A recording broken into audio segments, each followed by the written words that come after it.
What does it take to make workshops work? And how can we facilitate collaboration that sticks and leads to results?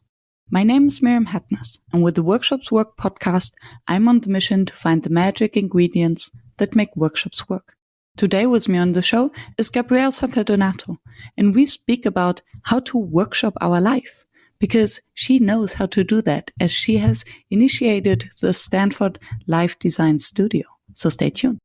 And by the way, if you don't have pen and paper at hands to take your own notes, why don't you visit workshops.work and download my free one-page summary. And now, enjoy the show. Hello, Gabrielle. Welcome to the show. Hi, Miriam. And Happy New Year. Happy New Year. So, I'm so happy to have you here. It is the perfect New Year's episode when everyone is thinking about new resolutions for the new year. How can we improve our life? And you worked for the Life Design Lab, the Stanford Life Design Lab. Yeah, the Stanford Life Design Lab. And I'm very curious to learn from you how we can workshop our lives. Oh, yes, we'll see. And before we get into that, I always like to start off with a simple or maybe difficult question. When did you start calling yourself a facilitator? That is a great question. It's funny. Back in New York, I kind of had labeled myself a researcher so that I could get a job after graduate school. And so I was at this company called the Future Project, like very young people running a well-missioned, dreamy company, but I was doing research for them. And I saw all these other folks that were there at the organization that were kind of in a more front and center, like speaking, leadership, galvanizing role. And I was like, I can do that too. But it took so on the side, I started kind of embracing more creative endeavors. And I came in contact with this company called the Design Gym at the time, which was really just a series of workshops in a little shop in Brooklyn, not a company. And I weaseled my way in, and I asked if the Future Project could be one of their challenges that they would undergo with the design thinking process. So that was my first relationship with them. And then thereafter, I basically did anything I could with them for free. So it's like they didn't pay me, I didn't pay them. It was great. And the next thing that I took was a 4-day class on facilitation that they were workshopping. It was a small and intimate class. And so even though when I first thought about this question, I was like, oh, I think when I got to Stanford, I would start maybe calling myself a facilitator. But I was experiencing the ins and outs of facilitation almost like a guinea pig back in New York. So 2013, maybe, in this 4-day class on facilitation. That said, I would say my confidence as a facilitator definitely was not there when I even got to Stanford. And I would say now it's only in the last 4 or 5 years since I've been with the Life Design Lab and have confirmation that I can lead a group through an experience successfully that I can now, with 2 feet on the ground, call myself a facilitator, I would say. Awesome. And you make me curious. What is it then that gives you the confidence that you have the impression, okay, I can check this box. I guided the group successfully through a process? That's a great question. I haven't thought about that in a while. I will know. I do know that when I first got to Stanford, it was so much my dream job. I wanted to be there so badly, but my personal life, my health was kind of in shambles at the time. And so I think my internal landscape did not make it easy for my external landscape to show up. And I remember I was in a school facilitating an experience, and the woman whose program I was taking over or, kind of getting up to speed on, I was on crutches. I couldn't walk. It was a disaster. And she was like, no one else needs to know what you're going through internally. And that was the first time where I was like, it's true as a facilitator, like if you're behind time, the audience doesn't need to know. You can know you're behind time, but they don't need to know.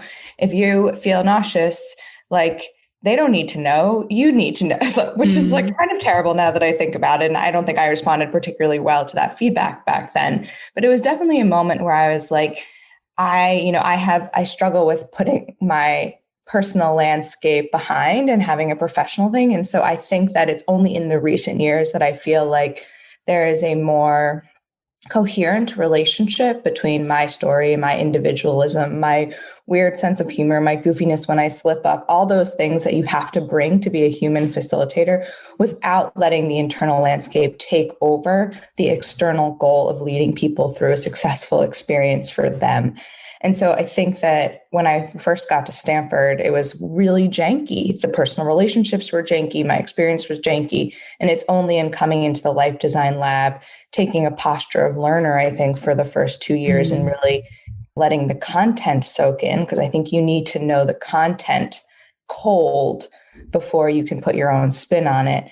So then that I spent so many years with the same, let's say, Rolodex or book of content, it was only then that I felt I was able to be like, okay, because I'm not tripping up what I need to say. I'm not tripping up what's going on inside. I've done this so many times that now I can put my unique spin on it, but not be worrying about what I'm delivering per se, if that makes sense. So I think it was once I like went through all those fumbles, learned a few things, then got to work with a group of people I felt really had my back and content I really believed in, spent a few years really getting to know that content. It was then that I think I could truly be like, I'm a facilitator. I can facilitate these experiences successfully. Yeah. Thank you for sharing this journey and this thin line between being authentic and just puking your inner landscape on the workshop table of your participants. And I think it can be very thin.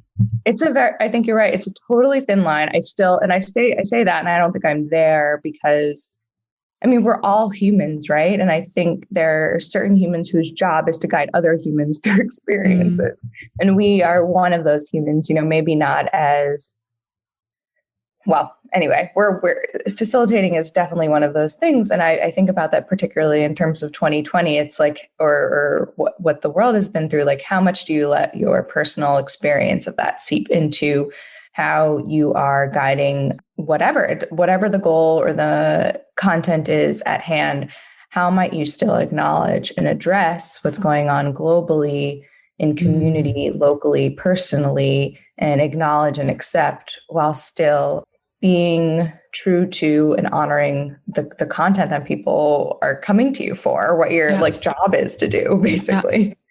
Yeah. I wondered to what extent there's a difference whether you're facilitating a group, guiding them through a thinking process, working on a professional challenge of solving a problem, or whether you're guiding them through a personal journey, like designing their life.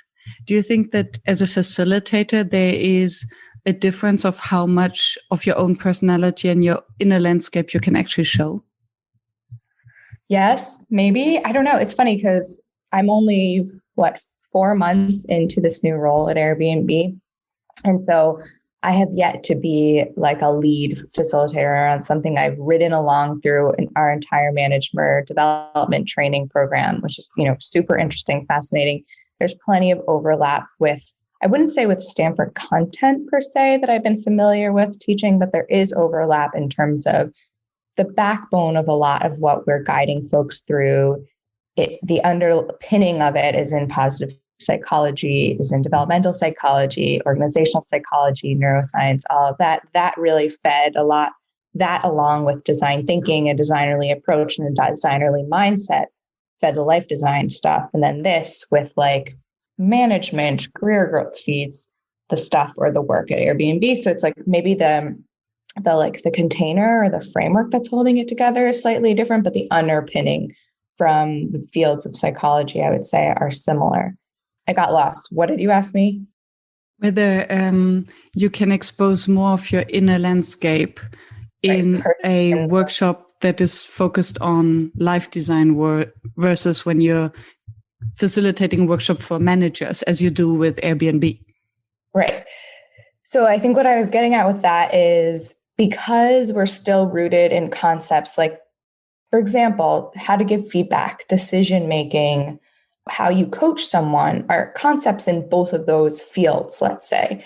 And so part of figuring out how you influence someone else or how you have an empathetic, like a lean towards an empathetic listening stance or like a level 4 conversation or all these things, though aren't taught directly in each of the Stanford Life Design Lab work, or let's say the Airbnb management development work. Under all of those is still this fundamental need of like, how do we connect with humans? How do we listen to humans? How do we iterate, right? All these concepts of design thinking that I'm familiar with. And so because design thinking is a fundamentally, or it was created as a human-centered approach and hopefully is still valued as such, there is an inherent element of bringing the human to both. I remember when I was teaching, so the design gym that at the aforementioned company that I kind of took my first quote, technical facilitation training with, I brought a version, or I asked them kindly if I could start a version of their company in Chile. And so I spent 7 months on the ground in Chile facilitating. So I guess I was a facilitator back then too, but I didn't have an audience. I had to create my own audience and my business plan and all of that stuff. But there are a few specific learnings for taking some material that we're so used to in the US internationally. And it's funny because, well, you're technically, for me, you're international, right? Like I'm sure you've had some of this experience as well. For me, they were like, yo, Gabrielle, you got to slow down. And we hear this in our workshops in the US too. We are always trying to pack too much content into too little time, not honoring the pauses and the reflection and the moments of connection where the learning sinks in. And it all comes from a good place. It's in wanting to like cram everything possible in. But in Chile, they were like, we need to get to know each other before you start like asking us to go through this process. We need to hear who you are before you whip through. And I was kind of trying to pay honor to that boot camp style of innovation that was really rushing over everyone when design thinking was buzzy and hot in 2012, 13, when I was 14, when I was doing this. But my instincts were always that, like, you have to form human connection in order to do this work. Yeah. And so when I found Design Your Life, it was very rewarding because I was like, oh, it's part of the content. I can't even skirt around it. You have to bring yourself to it. These are very personal concepts. And so if you estrange your own story from it, how are people going to buy in or believe it? That said, I very little integrated like the most vulnerable pieces of our own story. In Designing Your Life, we bring in mentor visitors and they kind of do that. So as instructors, we're not really the ones showcasing the inner workings of our journey and our twists and turns, which I believe the students learn a lot from seeing, they see someone slightly older than them a few years in advance. And we're talking like students of all ages, right? And maybe we can just take a step back and explain what it actually is. Designing Your Life Design Lab. Yeah, sorry. I know we kind of like jumped in, and I'm now in like I'm like trying to follow my own thoughts about all this. But the Stanford Life Design Lab, it's been around 10, 11 years now. So it was founded by Bill Burnett and Dave Evans, and it originated with a conversation with a few master's design students about what they might want to grow into as their life journey unfolds, like what happens after college, how do they navigate college and then navigate college into the world, how to navigate transitions, how to be a more intentionally designed version of themselves and how they relate to others, right? So this conversation over some pizza after hours in the design school was well received and the students stayed. And so the original version of this class, Designer's Voice, became the pilot Design Your Life course.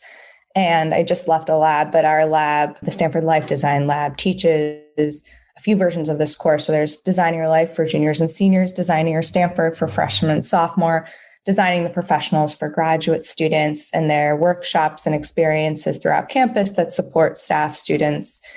Other prototypes we've written about like students going into the world and then coming back to class and doing some reflection, that sort of thing, different communities. And then I started the Life Design Studio after I was at the lab for 2 years, which is a global training program and movement for other universities around the world of all shapes and sizes to integrate some sort of life design practice at their university or into their programming. And that can show up as a career center integrating more intentional design thinking approaches, or classes, graduate programs, that sort of thing. And so it's all based on the premise. So life design, as it is defined, is basically using design thinking or the creative problem solving process that we've come to know as design thinking to tackle the wicked problems of life and career, vocation and avocation. So it's thinking or moving like a designer would to create a new product or service, but with your own life, your own future, and hopefully in community with others, though that's not our strong suit. Thank you for this summary and the nutshell of what it is. And the obvious question that comes to my mind is, to what extent are you applying it or have you applied it to your own life, professional and personal life?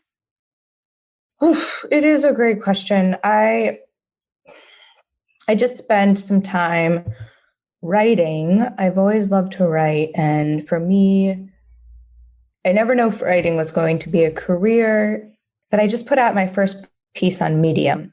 And I say this as I do that because it was a vulnerable prototype for me. And one thing that we teach is, instead of mulling things over, instead of spending your time in analysis paralysis, instead of thinking your way forward, the design process is very much action oriented. And so for some people, that's hard. For introverts, for thoughtful people, that's a hard thing to do, to continue to be in continuous invention and reinvention and iteration and in movement. But if you think of it as an undulating process where there is time for pause and there is time for experimentation, there's time for regrouping and forming a stance or a point of view, and there's time for ideation, right? These like undulating things. There are moments in your life when that's the case too. And so it was really hard for me, for example, over winter break. I mean, it's most easy to talk about now, right? So over winter break, I was like, I really have to shut down. And I kept being like, no, you said you would write. You said you'd put out a piece of writing. You said you would try this. And I was like, but like everything in my body is telling me all I want to do is I'm here with my family. That was hard enough. Like, let me just be here. And I don't know what I'm going to do or how I'm going to do it, but like, let me help my mom cook. Let me just be around the house. Let me not. I don't want to work on this piece of writing because I could tell that every time I thought about that piece of writing, it got irky in me. And there's this like another thin line, right, between like forcing yourself to do something and putting out a prototype and experiment. We don't talk about this much in design your life. You can only cover too many like gray area territories. And I don't know. And like, should I have put that out? No, because it felt uncomfortable for me. But what discomfort is good and what is right? What is like motivating discomfort that you need to lean into? And what is like telling you, maybe you don't need to write for a public audience. Maybe that was the feedback and the prototype was just the thought of it, right? We talk a lot about narrative resonance, that putting your voice and your words and your thoughts and your future selves out there on paper or sharing it with someone else and just getting the feedback from them, but also getting the feedback from yourself. How did that feel? What was it like hearing your own voice? All of those things, those are feedback mechanisms too. That's prototyping and iteration right there, and that's testing.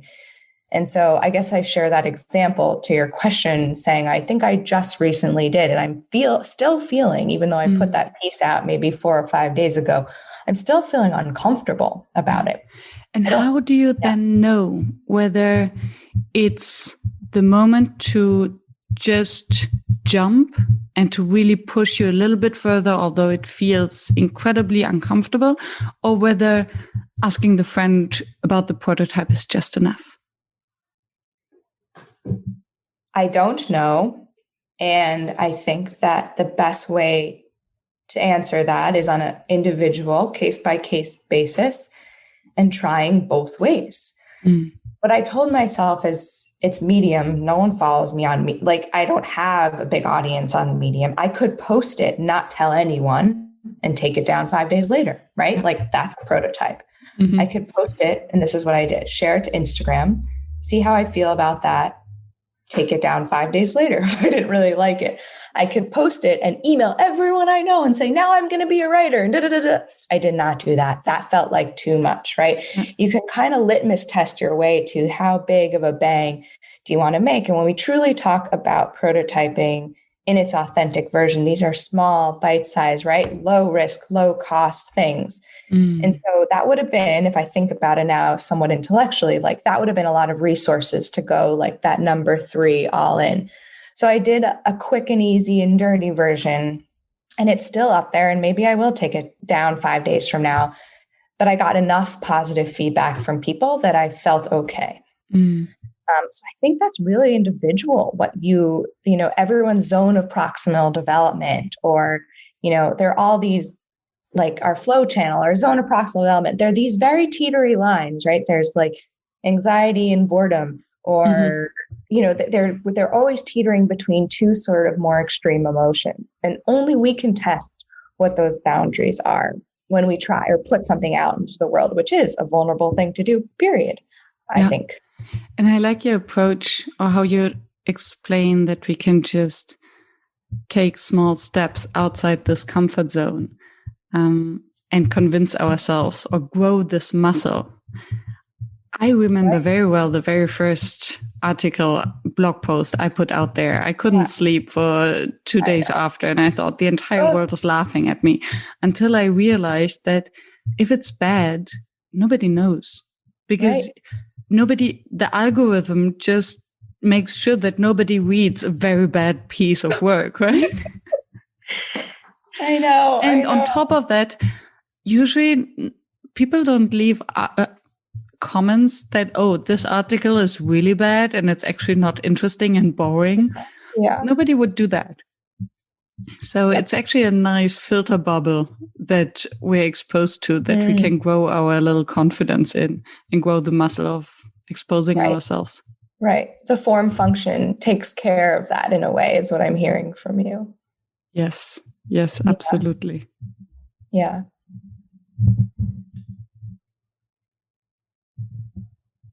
And I wonder if there's a tip that you can share from the life design project on applying it to yourself, especially in these times like now. It's the beginning of the year. I have the impression that everyone is in this kind of mindset. Oh, it's now that we have the opportunity to start again. And we all are looking forward to hopefully the end of the lockdown with a vaccine. Do you think that there is a perfect moment to redesign our life? Yes. Sorry, no. So that's the answer. Yes, no. And here's why. I actually was just reading a really brief article from Laurie Santos with the Happiness Lab or project at Yale. I do not listen to podcasts. It's not for me, which is hysterical because here we are recording a podcast, because I'm not an auditory processor, which I learned about myself in college. So I need visuals. However, on my long drives back from my late night class at Stanford, I listened to Laurie Santos from the Happiness Project at Yale. And she was talking about in this most recent newsletter that there is a reason that we try to reinvent in the new year, that there is something, right? There's like a form. Literally 1 year is turning to the next. The number 20 is becoming 21. There is an end and a rebirth to that. The calendars have been a thing forever. So as humans, we latch on to these little bits of ritual to create meaning for ourselves. And I think that's powerful. But you don't need the new year to be your ritual. If that doesn't work for you, or that's become too loaded because everyone makes resolutions or whatever. Like for me, I've never made a New Year's resolution really. But seasonally, I think seasons are a thing. I've been thinking a lot about seasons. And so leveraging the shifts that work for you. And I use seasons as both a metaphor and a reality, right? Like to me, because I've spent so much of my life in and out of school-based settings, whether it's K-12 or academic, like the fall is really when the rebirth comes, right? Not the new year, because everything's kind of falling and it's getting crispy and you're going out of summer and you're both coming inward, but you're starting fresh with the school year. And so like for me, that seasonal shift might work more. And it's harvest season, right? Season. Yes. There's so much metaphor in that as well. Totally. And I think that for some folks, I mean, it has depended what your personal circumstances have been and how you also have chosen to approach the pandemic or this period of time or 2020 or whatever you want to call it, that this is like wintering for some, right? Like we've been in a long winter, and that eventually there will be some sort of emergence, hopefully in 2021. However, and this is what I wrote about a little bit in this article in Medium. Like, I'm really afraid for this transition. This is a big transition. And as a facilitator, as an experienced designer, I can't help but be thinking that we need to be intentional about this transition. Like, good workshops just don't happen overnight. There's a whole lot of intention that comes with creating a magical experience, especially a thoughtful experience in transitional moments. And so I think that as we phase out of this period of time and phase into 21, there's a whole lot of intention that needs to be given into how we make that collective transition. And so I guess I brought this up because in a weird way, I felt like 2020 was a season unto itself, right? That could be a moment. And so whenever you choose to make that transition could be a ripe time to consider some of these things. But I will say this is the time when people ask me for things. Like, I'm doing a bunch of series for alumni. Like, finally, I might do a workshop for Airbnb around some of this stuff. We'll see internally, just to see, like, people are like, oh yeah, new year, design your life. So if it works, it works, but it's got to work for you. And there are many seasons and many shifts and many rituals to leverage if you feel like you're ready. But in order to be ready, you have to accept where you are and want to work on it. That's really the number one ingredient. It's not the new year. Yeah, I love the intention behind it. And I wonder, the way how I think about the design your life is that you become facilitator and participant at the same time. So how can you facilitate your own transition? Oof. Well, this comes back to what you asked me about how I use it. And I don't use it well sometimes because I need someone else to help me through that experience, right? Like, I am really good at helping or guiding other people in designing their way forward. But I'm not supposed to always do that for myself. Like, we don't live alone. The book, Designing Your Life, talks about creating a life design team. And I've, dabbled in private coaching, and I'm coaching a friend right now, which is a super interesting experience. I've coached a total stranger who reached out to me on LinkedIn. Those are both prototypes I've launched, right? To see, do I want to be a coach? And that is, it's about doing this in community. I need a coach. I don't have a coach, but I have a therapist, and like, I need someone else to help bounce my own voice off of, right? We can't live in our own echo chambers. And so if people are really serious about maybe taking a more intentional, designally stance about how they navigate their way forward in the world, it's really important to enroll others in that, strangers and the people you hold near and dear. Totally. And it's actually funny, when I left my job at university and I came to Amsterdam, I decided that I wanted to redesign my life. And unfortunately, I didn't know about the project, and I only learned about the book later. So I started to stalk people on LinkedIn and to reach out to them whenever they had a job title that resonated with me. Yes, I sent them a message. I saw your profile. I'm totally intrigued. Would you have time for an informational interview? Yeah. And I would just ask them, so what are you doing in your job? What can I learn from your mistakes? And some of these people became actually good mentors and afterwards friends. It's amazing. Yes, you were designing your life. And like, if people knew it were so simple, maybe they would, maybe it isn't simple, right? Because you're contending with tough questions, and it's about talking to other people in a lot of ways, right? Being curious and hearing other people's stories, being open to opportunity.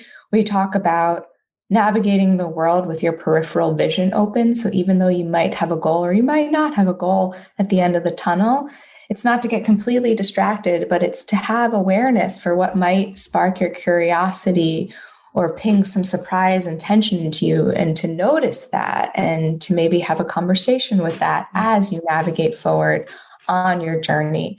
Because it's in those encounters that seem like chance, but really you put effort into it, or you manifest it, or however you want to consider those sort of things, that those encounters are the ones that are going to craft opportunities for your future. And wherever you are, wherever you're starting from one, there's still curiosity to be had with things you see along the way. I mean, I think about it, right? So the design gym that I mentioned, that was because I was eating breakfast with someone that someone told me to eat breakfast with, or I don't know, I like reached out and I went to something in New York, and this woman heard me talking about things I was interested in, and I mentioned design thinking, and I didn't know what I was talking about at the time. And she was like, "Oh, you should go to the Brooklyn Brainery. There's this class there, and there are these guys called people called the design gym, and they teach this thing." And I was like, "Oh." And so I emailed info@the design gym, and they responded. And they said, "Yeah, do you want to like meet up and talk about this?" And then the next thing I knew, suddenly the future project was the next challenge for the design gym after a coffee.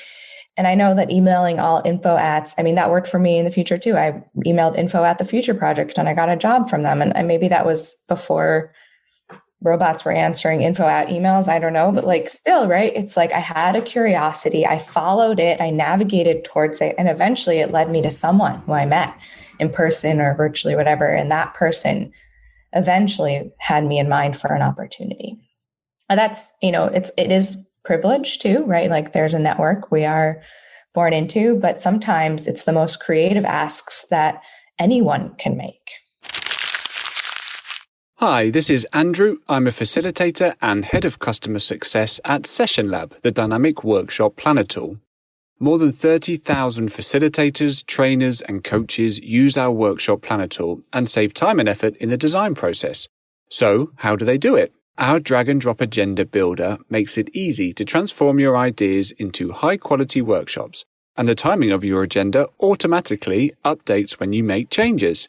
You can collaborate in real time with your colleagues and easily share professional-looking printouts with your clients. And if you need inspiration, you can check out our library of more than 500 activities and exercises and simply drag the ones you need right into your workshop agenda. So check out Session Lab to save time and effort in your workshop design process. And now get your first 2 months of Session Lab Pro absolutely free at sessionlab.com/workshopswork. This moment where you decide to jump, where you decide to break out of your comfort zone, as you described it earlier. This moment where you have the choice between playing safe or not, or going bold. Yeah. And I think these are maybe these transition moments where you really create then a possibility for a new future or a different life. There's also, I think the concept, going back to like old school IDEO days, or when they started, David Kelly first put out creative confidence. My friend Adam, he created a scale of creative confidence. And when I think about creative confidence, it's taking the posture that these sort of things are a muscle you build. And in order to build the muscle, there are probably some moments of boldness and risk, right? Because it's not, you're saying, I'm going to work on this. There's also a disposition. Like, I think I was born curious too. And so I'm building on that muscle, but there are other muscles I don't have as much. And so those are harder for me.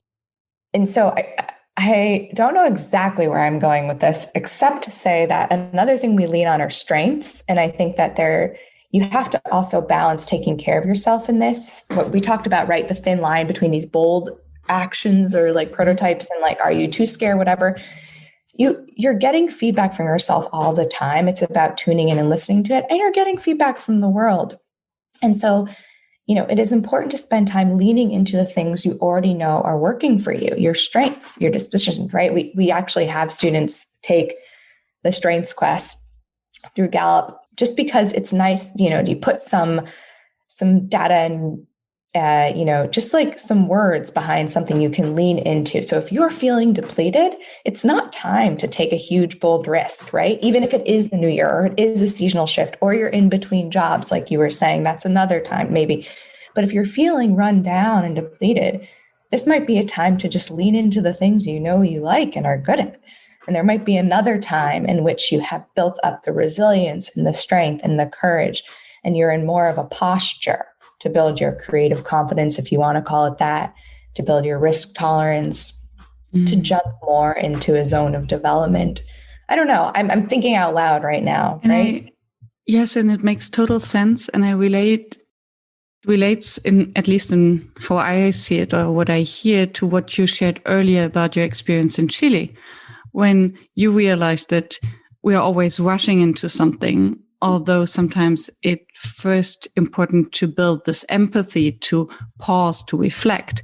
So as much as we kind of learned it as professional facilitators to hold this space for the group and to give them time to connect, to empathize, and to reflect, we also need, and that's what I hear from your story, we need to apply this to ourselves. So when we workshop our life, maybe first we need to connect to ourselves. We need to feel empathy. We need to have this headspace to pause, to reflect, and then to go to work. Yes. I think that it's like, yes, and right. I see that as a foundation, what we were just talking about, right? Like building your foundation so your feet feel firm on the ground, so you feel in a posture to guide and lead a group with your full self. There are also days as a facilitator, you just have to show up. And that's where I don't do that well, Miriam. I'm terrible at it. I wear my heart on all of my sleeves and my shirt and my collar, like my heart's everywhere. But some days you just have to be like, I'm going to fake it. And there's power in that too. I never faked it. I worked my butt off in high school and I saw all these other people faking it, and I was like, oh my God, they got to the same place I did. And I realized that part of my journey is I'm never really going to be able to fake it. But every once in a while, as a facilitator, you just kind of like put on the bootstraps and you're like, all right, I had a shitty day, but like, I'm going to still guide you through this experience. And there's something in, that's right, that's improv, that's acting, that's giving yourself to something, that's putting a different hat on, or putting yourself in a different element, even if you don't necessarily feel that way. So I think there's power in both. There's power in doing your own work, building your foundation so that you are ready to give to others, so that you're ready to receive from the world, right? To facilitate your own experience or facilitate others. There's also just sometimes being like, shit, I just got to do it. I think so. I think both are true. Yeah. I wonder now, I'm thinking out loud, whether also coming back to what you said earlier, that it works better if we have a partner in crime or someone to bounce off ideas, either friend or therapist or mastermind group, whatsoever. Because how is it? How do you say it in English? That the shoemaker wears the worst shoes. So maybe as facilitator. Oh my God, I'm the worst at expressions. I bungle. I don't even know. I can't even say I bungle them all the time. So if we're facilitators, then facilitating our own journey, we might be the worst person to ask for that, because we just don't apply our own teachings so well. Yeah. I think we do and we don't. Like I said, decision making is one of my favorite modules to teach at Stanford. I loved all this psychology stuff. I always have been interested in it. I thought I was going to go to PhD in psychology and then I didn't. But I love decision making. I loved we taught a unit on poetry. I've written poetry my whole life. But whereas poetry I like and I'm good, quote, at, I don't know, whatever, it comes naturally to me. Decision making, I'm not. And the end of the decision-making module we teach is like, how do you close doors so you're not agonizing and mulling over options not chosen? And I cannot close doors. I'm always seeing the alternatives, right? I have this beautiful problem-solving mind that's imagining futures and possibilities and worrying all the time. And I can't close doors. I can't move on from those things, or I struggle with it. And so there's a moment where I'm like, it's helpful. I would talk to my colleagues, and, Kathy, the manager of the Life Design Lab, who's a dear friend of mine, she'd be like, Gab, what do we teach? And I'm like, I know, Kathy, I know, but I can't do it. And then there are other things that I think I have absorbed. We talk about becoming intuitively competent at stuff, or consciously competent before becoming intuitively competent, knowing when you're good at something, knowing when you're not good. And we teach a plethora of ideas and tools and some are going to work for you and some aren't. And so maybe decision making is a growth area for me, but there are others that do come naturally for me. Like I can imagine alternative realities. I know what it's like to empathize with someone. I know how to put out a prototype, right? There are some things that I think have embedded deeply in me and are just a way that I now go about the world because of what I've taught and because of what my professional landscape is. And there are others like decision making that just like, I don't know, I might always struggle with that, Yeah. And then maybe it's just about knowing what we're good at and what we aren't, and then finding our sparring partners or accountability partners for the aspects where we actually need them. Because as you mentioned, now you accept coaches just to test your prototype, whether coaching is something you would like to pivot into. Wonderful. Yeah. So apparently this is it's a facilitation skill that you totally embrace as the design thinking skill. And then when it comes to decision making, do I actually want to become a coach? Then it might be good to have a friend who can help, who facilitates the process. Yeah, I think so. And you bring up something important, which I also believe, like we would, if we could have our druthers at Stanford, we would have never taught a class alone, and we never really did. But now, on our Airbnb team, it's not always possible to have a co-facilitator virtually with the number of cohorts we run through things. But I have noticed a difference that having a partner in crime, both when you're doing your own work, as we just mentioned, or you just mentioned, but in also being in front of a quote audience or leading a group, super, super helpful. Even if someone's like the main mic and there's someone behind the scenes, especially in our virtual world, you need that support, albeit tech support, or there's just enough distractions on the screen for someone else, kind of like in a good empathy interview, to be there to catch up the mess or to catch the thing that someone said that you might not be aware of because your focus is elsewhere. So whether that works as a metaphor of both facilitating a group and for your life, I think that's totally true. And that's something I could grow into more. I think I stay in my own head still a fair bit for the kind of work that I do. But I see the power in co-teaching. It's really, really important to have someone else there.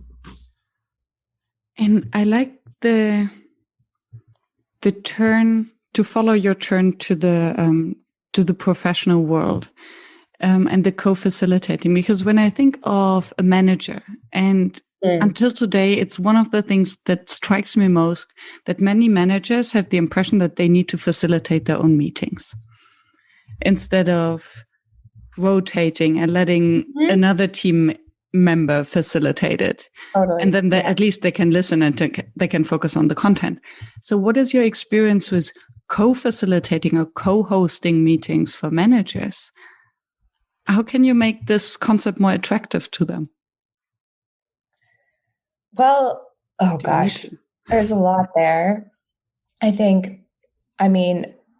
This is where I have to say, I have to be mindful of my own process. There are many people who are expert in this, and I am a novice, right? I'm new to this new role. I'm new to manager-specific development and training, whereas I have some of a deep perspective on designing your life because I was doing that for 5-6 years. This is new. I will say, though, with newness comes beginner's mindset. So I can observe things that folks who have been, right? Again, adopting that design principle, right, into this new role. And I am so grateful to be with colleagues that are you have a beginner mindset and a fresh set of eyes. Tell us. And that's amazing to be receptive. That takes a good person and a good worker, a good colleague to say that. And so I've been kind of bringing my quote beginner's mindset to this. And so what I've noticed is managers, this is a really hard time to be a manager, period.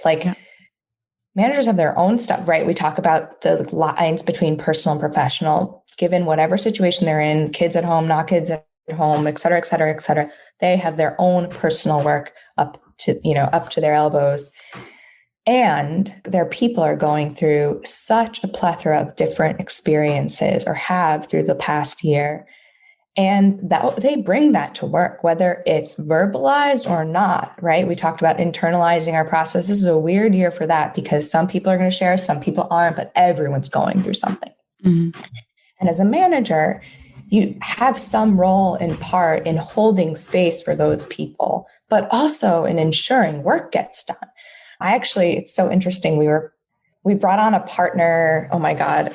I'm like my New Year brain. I haven't really gone back to work. Immersion. It's a pilot where there's like simulated feedback conversations and there's an avatar. Like we did not have money to do stuff like this at Stanford. But it was so interesting. So I did it to like have the experience of what we're prototyping with managers. And I had to give feedback to a direct report. I don't have direct reports, but in this simulated scenario. And it was a woman, the avatar was playing a woman who was really struggling at home and like her presentation was wrong or off or something. And so I had deep empathy during this experience for a manager where you cannot skirt around the personal issues that people are facing.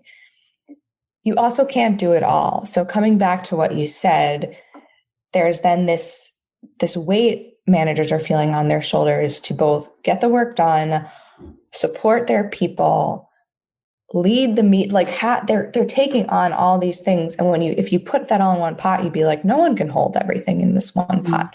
So how do you delegate? How do you empower others? And that's like a really rich place for creative solutions, I think.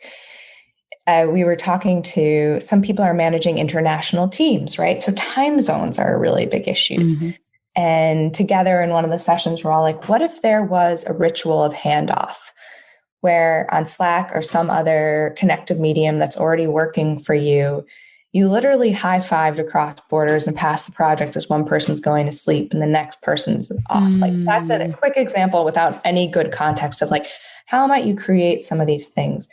Or can you ask one person a week, like you just said, to lead the check-in experience? And here are a menu of 3 things you can choose from. And once you set up the structure to empower others, that then becomes a muscle that the team builds as opposed to you building it on behalf of the team. So yeah, it's been a tough year, I think, to be a manager. And I truly, truly believe that constraints breed creativity. And so if you use that as the posture and a stance to go from, that managers also can leverage their own creativity and their team, right? Enrolling their team in like, we have to create new rituals and behaviors because this is a weird time. How might we do that? Yeah. And I think it kind of gives permission to experiment because it's new to everyone. We first thought that it's going to be over in a few weeks, then months. And now it just keeps on going and nobody can tell for sure when it's going to end. So we are still in this kind of experimentation arena where we can train Yeah, you're right. And that brings this like thought to mind. It's like, how do you hold space to grieve and give permission to experiment at the same time? And I don't think those two are very rarely held together. Right? Like and as a manager, I think you kind of are trying to hold these for yourself and for your people. As a facilitator, you're trying to hold these for yourself and for your people. Like we talked about this earlier on. It's interesting. And I love the perspective, something that I haven't thought about. And I think that it is through your lens of the life design that you see that, because a transition in life, it is always this liminal moment between grief and something new to start, right?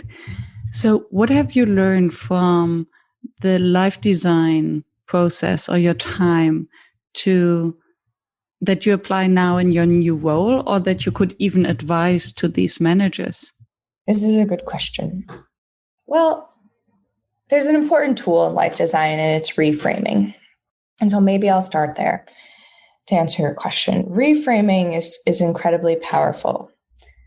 People, I think there is early on, and it's like, how do I speak for an entire population? I can't, but maybe I can speak for a small sliver of the US population that I've had exposure to during this period of time. I saw there's a rebellion, right? There, like eventually, and that's part of the grief process, is like eventually you're like, I don't want this. This isn't how it's supposed to be. But in order to design your way forward, you have to accept your reality. And I think what we just talked about, like designing from constraints, it's instead of seeing constraints as an affront or a threat to your current lifestyle or the lifestyle you knew to be, you have to get good at being like, well, the world is constantly iterating. I'm constantly iterating. Sometimes I think I'm changing in one way and then life shits on me and I have to go a different way. Like that just is life. Mm-hmm. And so how might you embrace that ever winding journey from a posture of accepting where you currently are, working with the constraints that are currently in front of you, and thus moving forward? And for some people, there's more tragedy in that than others. And so it has to be handled with care. But I think if I'm bringing that to managers, it's like, it's hard because what I'm seeing them going through is like they're working all hours of the night. And so how do I say, oh, just reframe it, look at the situation differently? Like that's not easy and that's not fair for me to say. But when feeling okay, reframing is very powerful and saying, this is a problem I cannot solve right now, but this is a problem I can. And this is where I might look at a situation differently and enroll the help of my team to do so. And that this is a year where life bleeds into work. And so I think as a successful manager, you cannot ignore that that's part of it. And it's about holding those two truths to be self-evident at the same time, that even though we're grieving, we're still experimenting and pushing forward. And in fact, it is in this experimentation and pushing forward that we might find some light and a little bit of collective purpose, that work can be that for people, even if you don't like it, right? It can be a distraction. It can be so many things. And so how might we change something that might have a negative undertone into something that might be positive or an opportunity? I don't know if I agree with what I just said, but I said it. So there you go. It's out there. It's out there. I won't edit it. And it's interesting because I think I haven't actively empathized yet with, I think it's a big part of the population who have always tried to separate the private and the professional life. And now life happened, Corona happened, and they can no longer keep this clear separation intact. Yeah. I, in a way, felt lucky during this because I felt like I, for better or for worse, had a lot of experience of toying with integrating what was going on in my life with my work or not. And that's not for everyone. And it shouldn't be for everyone. Like, but I think that this year brought that forward more than ever. Yeah. We could workshop this global transition after the lockdown, after 2020, the year of the pandemic. How would such a global workshop look like? Oh my gosh. It was much easier for me to make that call out. I'm like, we need intentional transition and experience designers. Like I said in the article I wrote, I was like, we need all this and humans to make the transition good. But how? Okay, let me turn it around. How could we fail that? Could we fail a global workshop to lead? Not thinking about it now. Like, I think what happens is we keep living and then, the transition comes and we're not prepared. Mm-hmm. Or as humans, we're resilient. We'll live through it.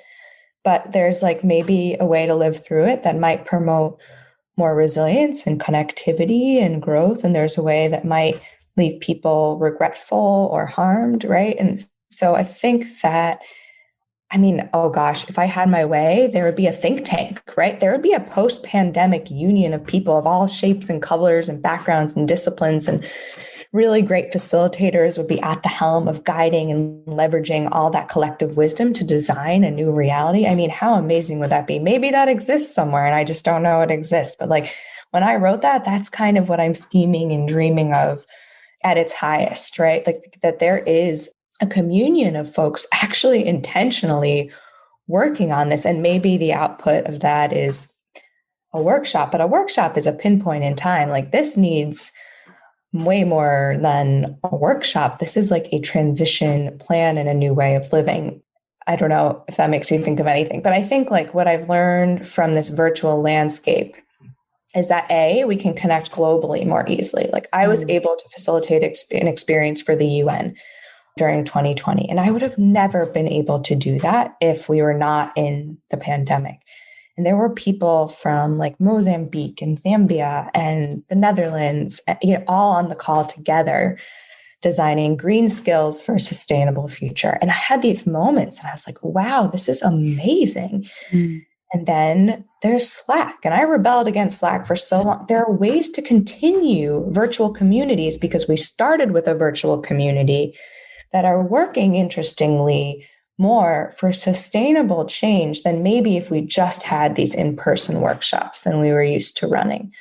And so I wonder if there's some potential positive in this virtual landscape we've created or new way of connecting that might, were we to design an intentional way into a post-pandemic world, have some continuation so that we don't attenuate back to our normal. Because as human beings, we are so used to attenuating. Like something bad happens. I think about this with the wildfires in California. It's horrible when we're living during the fires. And then, they go away-ish, and a month later, you forget it ever happened. And you say during the fires, I'm moving, I'm never doing this again. This is awful. I have to do relief. And then you forget. And that's my deepest fear, that's what's going to happen with the pandemic. It's, on the one hand, it's human nature, and this makes us survive, because if we would constantly keep the memory of the worst past, then I think, the German population, Germany wouldn't be where they are. Just as one example, being German, I can say that. So I think there's something positive about that. But at the same time, yes, you're right.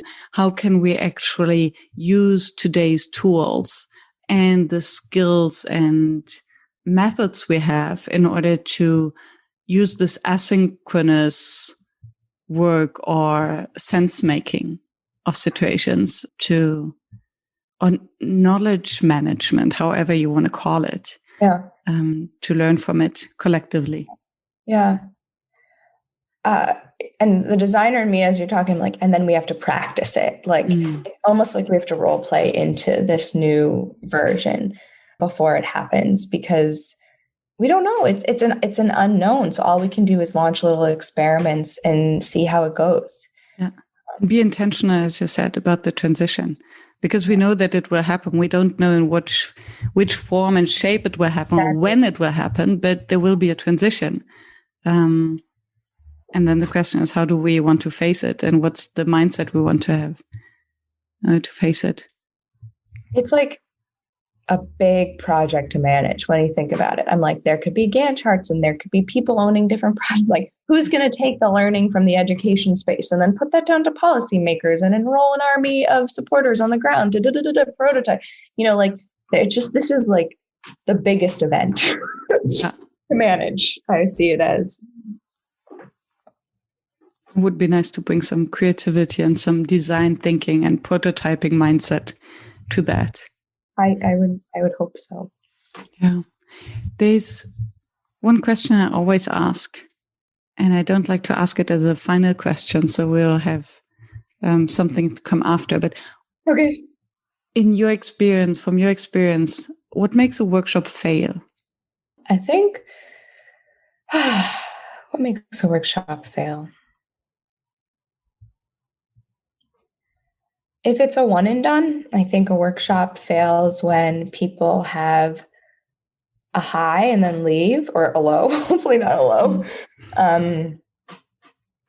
I see the value of a workshop in sparking some seed for future connection or inspiration. And so I think a workshop would fail is if everyone left the room and the doors were closed and nothing came of it.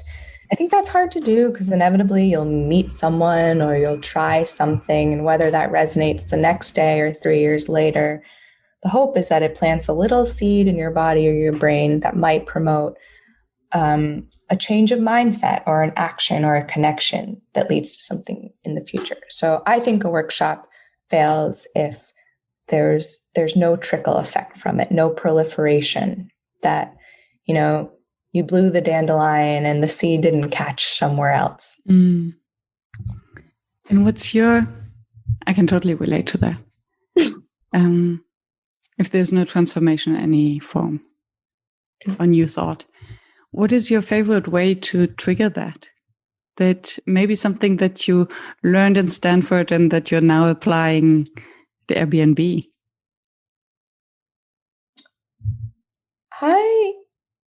I guess maybe this is a simple answer. People put radical in front of everything. We say radical collaboration. At Stanford, we designed, whether we were in a class or leading a class or a training program, we're intentionally unintentional, if you will, about who sits at a table with who. Mm-hmm. So the first day of class, all the football players saunter in and they all sit together. And then by the third week, we've formed sections and they're all spread across with people of all different shapes and sizes in university life and personal life. And there's no perfect algorithm for that. Randomization is almost the best one. Mm-hmm. But we do take a look. We're like, oh, different majors, different years, different background. Like when we try to mix and mingle those people so that they can build rapport and that hear their voice against people who are different from them. Mm-hmm. And I believe that to be true when we're having managers who are connecting. There are almost 1,000 managers at Airbnb, and they're connecting across different platforms and different services. And someone who manages in customer support and someone who manages on the learning team are working with entirely different people and different connections. And they often say that it's in hearing each other's story and just talking to each other and hearing their differences and their similarities where they feel the most impact in their learning is.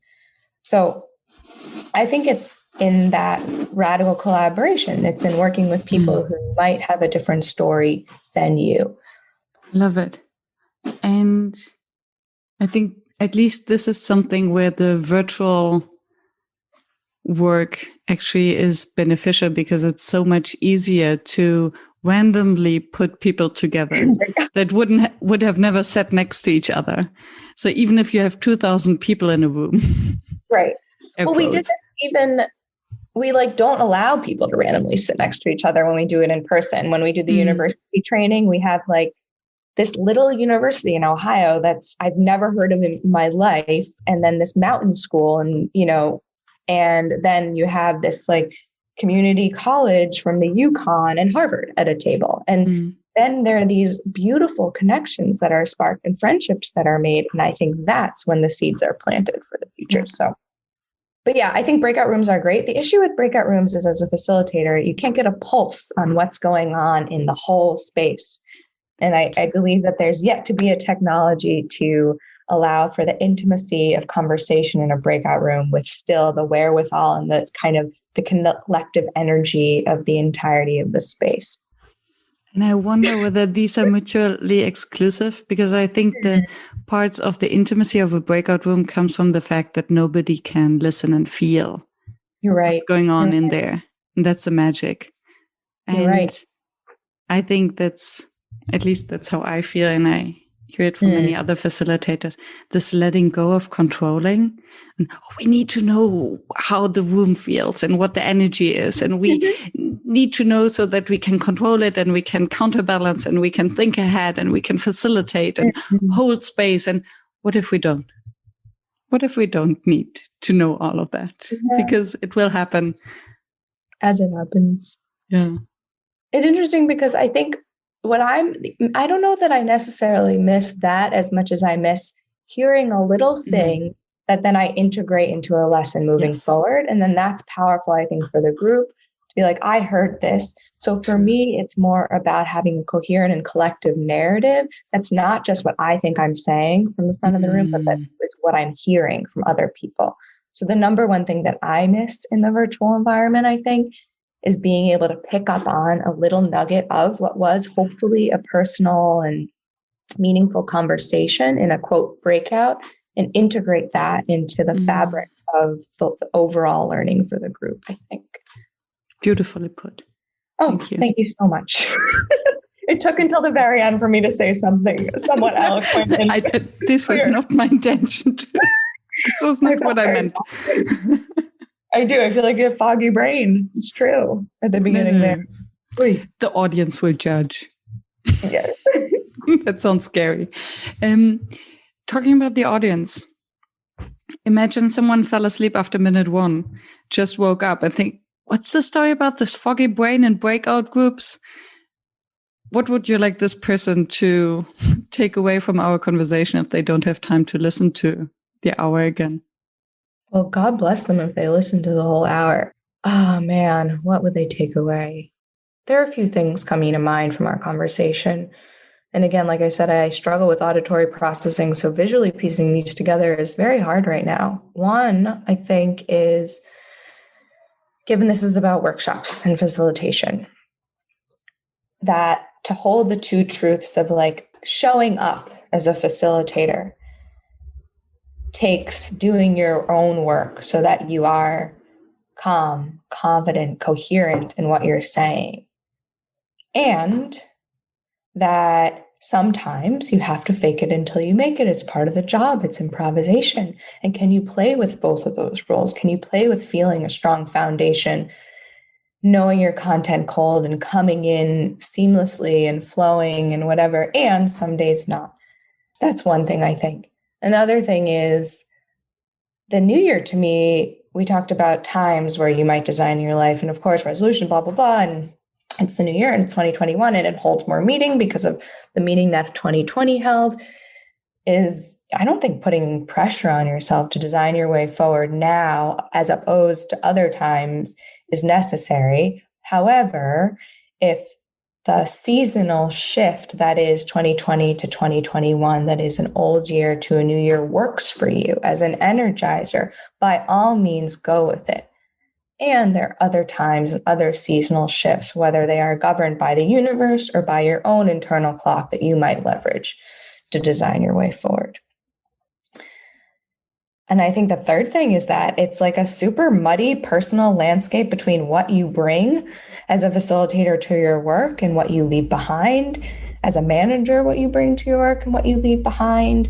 And that 2020 was the year of that all blending together. And so we will see how that shakes out in terms of what we quote as professionalism going forward. I'm curious about that, and I don't know what it's going to look like. Did I summarize it okay? Perfectly. Good. And maybe I remember so many more things, and I could continue talking to you until tomorrow, I guess. I could too. I feel like I'm just getting going, you know? Wonderful. To be continued. Sounds good. Right? Thank you. Reflection after all this craziness and the transition is over. Can have a reflection. Right. Did we intentionally design our liminal moments into a new reality, post-pandemic reality? We will see. I'm going to go in search of this think tank in my mind. Yeah. So if you know about this think tank, the audience, please leave a comment and reach out. Yes. We want to be part of it. Yes. If there's some group thinking about this transition in whether it's environmentally or spiritually or educationally, if that's even a word, I'm so curious to know. Yeah. Great. Thank you, Gabriella. Thank you, Miriam. Happy 2021. Oh my goodness. Yes. Thank you for staying tuned and listening to the show. I appreciate your attention as I know how busy you are. If you enjoyed it, please subscribe and engage by sharing your comments and thoughts, and visit workshops.work to download the one-page summary. I'm looking forward to seeing you back at the next episode, and I wish you a fruitful day.